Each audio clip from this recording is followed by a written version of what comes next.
Oh my god, petit caca du matin. On lui donne des croquettes de la marque Virbac.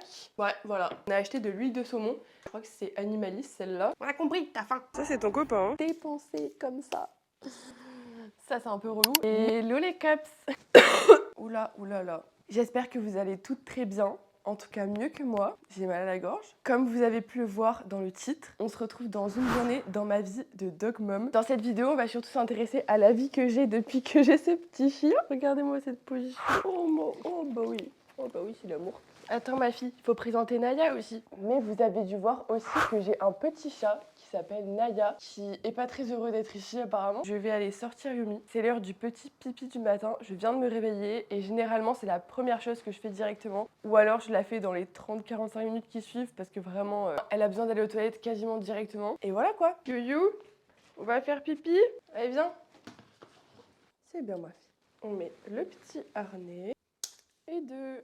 Et comme vous pouvez le voir, j'ai une sacrée dégaine pour sortir.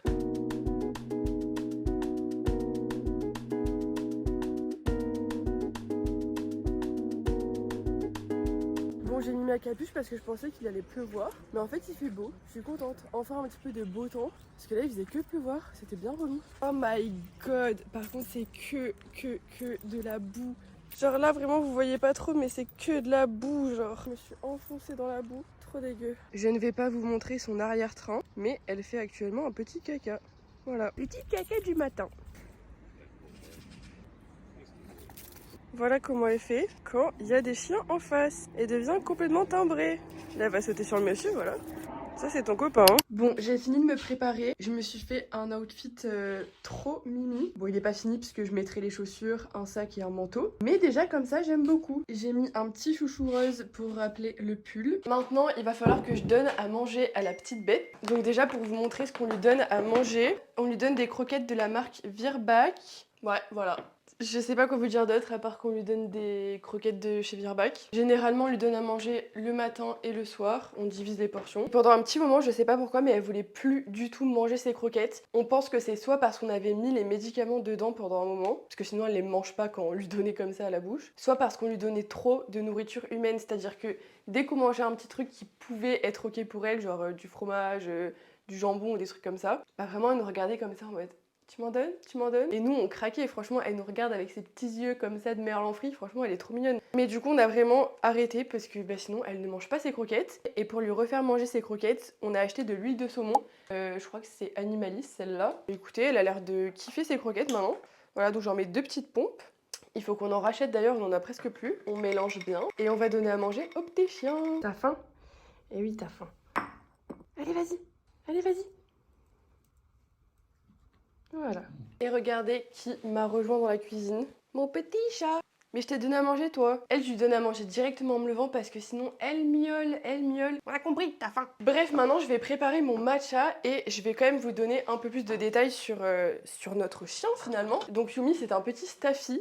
Mais le nom entier de la race, c'est le Staffordshire Bull Terrier. Donc c'est un petit staffy tout noir. Je dis petit parce que vraiment, c'est un tout petit gabarit. Parce que du coup, on l'a acheté à un couple qui habite dans le Var. Et en fait, vu que toutes les personnes qui ont acheté les frères et sœurs habitent pas loin, bah du coup, de temps en temps, ils font des balades. Et du coup, on s'est dit, bon, bah quand on aura l'occasion, on ira aussi faire une balade. Et vraiment, je vous jure, c'est choquant. Genre, c'est la plus petite, la toute petite. Alors que ses sœurs sont vraiment plus grandes qu'elle. Et les mâles, je vous en parle même pas, ils font le double de sa taille. Et je vous avoue que je savais que ça allait être dur d'avoir un chien. Je savais que c'était des responsabilités, je savais que c'était des contraintes. Rien que le fait de devoir la sortir minimum 3 fois par jour pour aller faire un pipi. Déjà, rien que ça, quand vous devez ajouter ça dans votre quotidien, franchement, c'est une contrainte. Mais j'aime trop les animaux et je savais dans tous les cas que j'allais l'aimer et que oui, ce serait une contrainte, mais que derrière, ça allait apporter tellement d'autres choses que c'était ok. Et au final, ça s'est révélé être beaucoup plus compliqué que ce que je pensais. Honnêtement, je vous le dis, je savais, vraiment, j'en étais persuadée que ça allait être compliqué, l'éducation, même le début, etc. Mais je m'attendais pas à ce que ce soit aussi compliqué. On a quand même eu beaucoup de chance parce que du coup, quand on l'a eu, Vincent était en vacances ou je sais pas, mais en tout cas, il a eu les premiers mois avec elle. Et vraiment, il était tout le temps là pour s'occuper d'elle. Dites-vous que les premières nuits, je crois la première semaine, il se levait toutes les 2 heures pour pouvoir aller lui faire pipi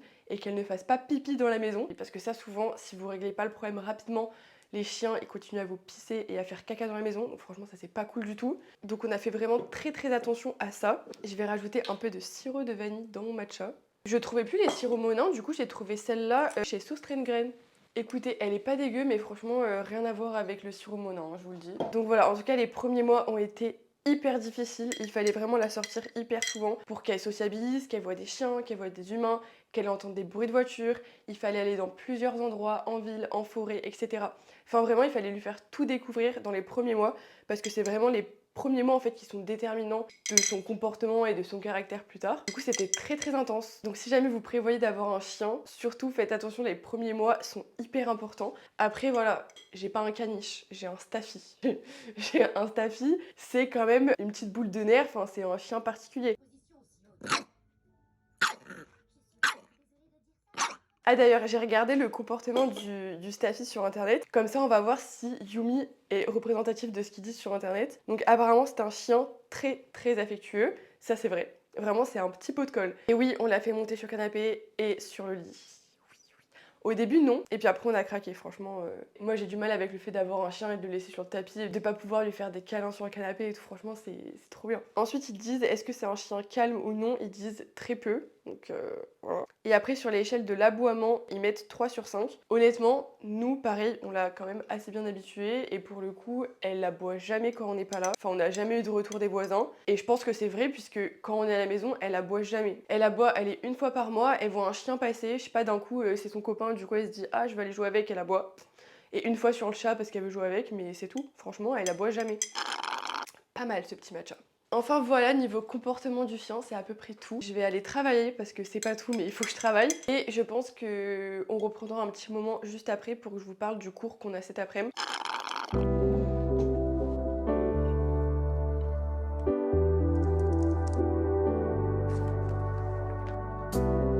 Bon, j'ai fini ma matinée de travail. Il va falloir que j'aille faire à manger très très vite parce que du coup Vincent va arriver vers midi. Il faut qu'on mange en express et ensuite on va direction le rendez-vous avec l'éducateur ou l'éducatrice il me semble. Enfin bref. Et en gros le premier rendez-vous, comme je vous l'ai dit tout à l'heure, c'est déjà pour voir un petit peu son comportement, qu'il puisse s'analyser, etc.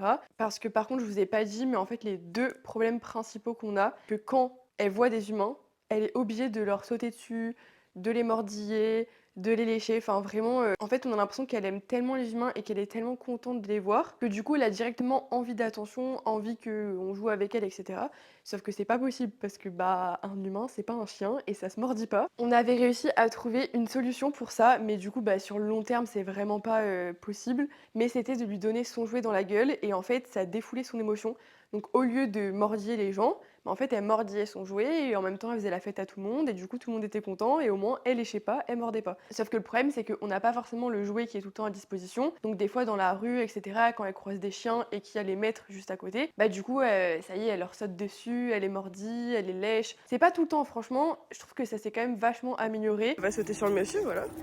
Bon, elle a encore un caractère de bébé, donc je pense qu'elle n'est pas encore assez mature pour comprendre qu'on ne mord pas les gens. Deuxième problème qu'on a, c'est que quand il y a de la nourriture sur une table basse ou de la nourriture de manière générale, elle devient complètement timbrée. Du coup, ce qui fait que quand on invite des copains à la maison et qu'il y a de la nourriture sur la table basse, là, vous pouvez être sûr que à chaque occasion, s'il y a un truc qui tombe, s'il y a un truc qui est un peu sur le rebord de la table basse, elle va sauter dessus. Tout le long, vous êtes en train de manger, elle renifle toute la table et elle te regarde comme ça.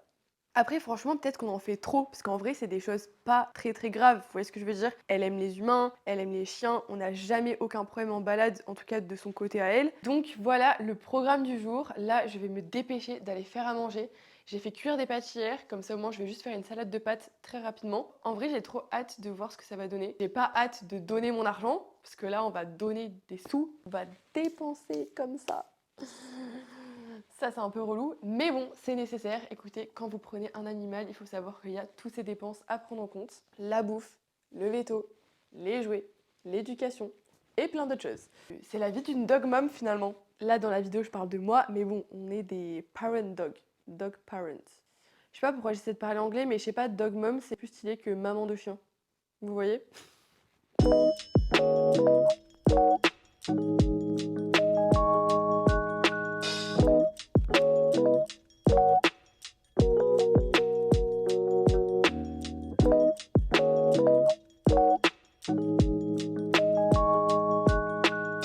Papa qui est rentré, hein bébé?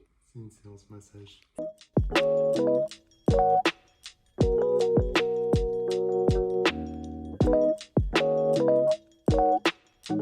Bon, on a fini de manger, mais alors là, je vous explique. Je suis dans une tenue très mims, ça, on est bien d'accord. Mais je vais pas pouvoir y rester, parce qu'apparemment, c'est un terrain, comme j'avais dit, plein de boue en forêt. Enfin, je sais pas si c'est en forêt, mais en tout cas, c'est un terrain plein de boue. Donc c'est mort. Je pense que je vais mettre ma tenue de balade, en fait, habituelle, et que des vêtements noirs, et mes chaussures dégueulasses de sortie, quoi. Voilà, voilà, donc on va changer de look.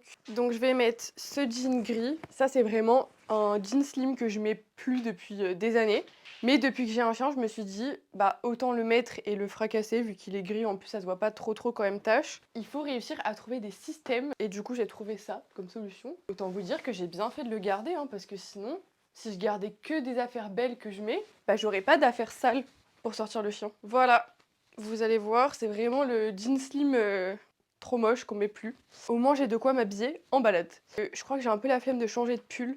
Donc je vais juste venir mettre ma doudoune. Pareil, doudoune de balade, que je n'aime plus non plus, mais qui est hyper confortable. Là, j'ai un look d'il y a 10 ans. Jean slim, petite doudoune avec fourrure à l'arrière. Il n'y a rien qui va. Et je vais quand même vous montrer l'état de mes chaussures. Voilà mes super chaussures de balade.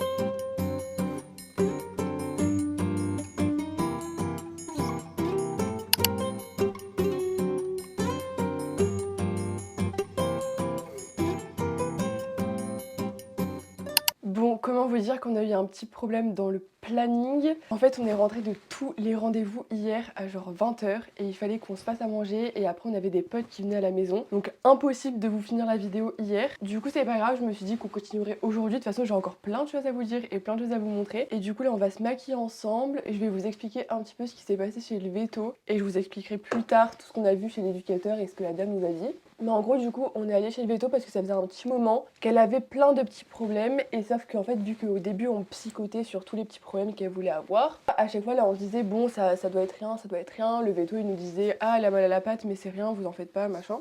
Donc, du coup, on s'est pas trop préoccupé des petits problèmes qu'elle avait récemment. Parce qu'on s'est dit qu'on psychotait. Sauf qu'au final, il y a 2 jours, je crois, je lui touche l'oreille et je sens qu'elle queen. Enfin, d'un coup, elle queen. C'est pas je sens, c'est elle queen d'un coup. Et je me dis, là c'est bizarre, il y a un petit problème. Donc vu qu'elle avait quand même plusieurs petits problèmes qui s'étaient accumulés, on s'est dit qu'on allait l'emmener chez le veto. Et donc c'est ce qu'on a fait hier. Et vous savez quoi? Eh bien il s'est avéré qu'elle a de la gale dans les oreilles. Voilà, première étape.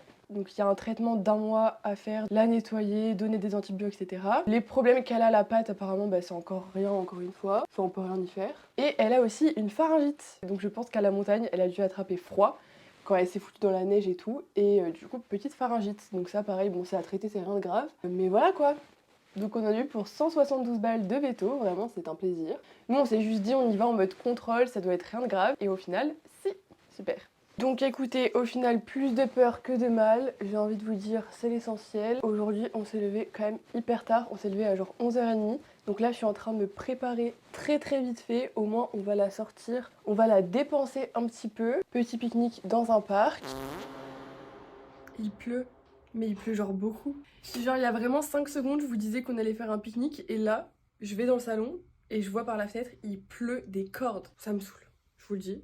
Ça me saoule. Déjà écoutez, on va manger et on verra plus tard si dans l'après-midi il pleut moins pour aller la sortir, mais autant vous dire que pour l'instant ça a pas l'air d'être prévu.